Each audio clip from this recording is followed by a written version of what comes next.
But, I mean, it didn't, $13,000 don't go far whenever you ain't got no clothes, you ain't got a place to live, you have $8,000 in court fines, and, you ain't got a ride, whatever, and you gotta start over. So by the time I even hit Texas ground, I had no money. I paid all my fines, bought me this old truck that was all rusted and dented up, and so anyways, it was gone. By the time I got back, it was gone. And I didn't want to come back to Mineola because I was like, I can only imagine what people are going to think about me. I'm not coming back here and facing anybody, especially all my customers. So I went to Weatherford, Texas.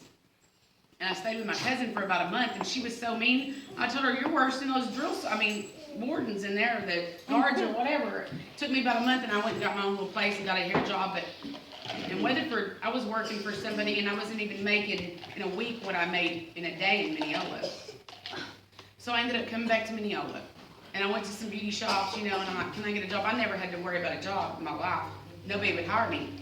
And I was like, whoa, I couldn't get a job, and all these people looked at me crazy, so I was out of prison 1 week, and I got to spend 1 week with my son, and he went to prison after that. So I was almost gone 2 years. We spent a week together, and then he has gone 5 years. So that was really tough on me, and sometimes I used to think, that I went to prison to be able to deal with what it was going to be like, so I wouldn't feel like I was at the end of my wits when he went, because it was so bad. So, God sits us down and makes us do whatever for whatever reasons, and that was the only thing I could come to. I did a little time to get my life with him and to be able to deal with my son being gone and knowing what to do, because when I was locked up, I didn't have money and I didn't have visits. I got one visit once I got to Oklahoma, and I didn't get a lot of letters or nothing, so it was pretty hard time was hard time. Even if it wasn't a lot of time, it was really hard time.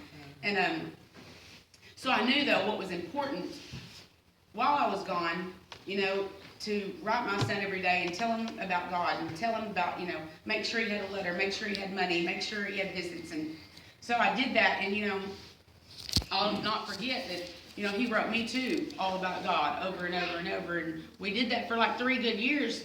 We wrote about that on a daily basis. We wrote, and finally, he would brag, I'm in the God pod, and I'm in this. And so I was really happy about it until after he didn't get his 4th parole. And he's like, don't talk to me about God anymore. But what I did know is he had him in his heart enough that was going to get him through it.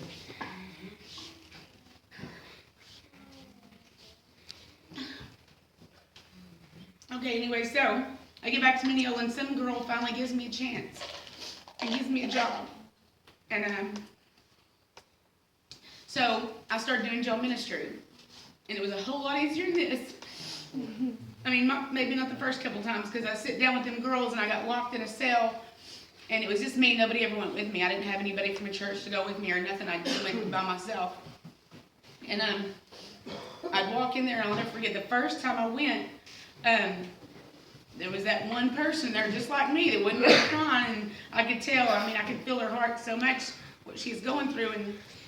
And I told him about what I've been through and where God brought me and how strong I had to be not to give in to the crazy things that was happening in the one cell with the little crack in the wall, because them girls could get anything they wanted through that crack, to survive or whatever. But since I wouldn't even do anything, nobody wouldn't share nothing with me. I couldn't get some ramen noodles if I had to, I mean, if I didn't have nothing.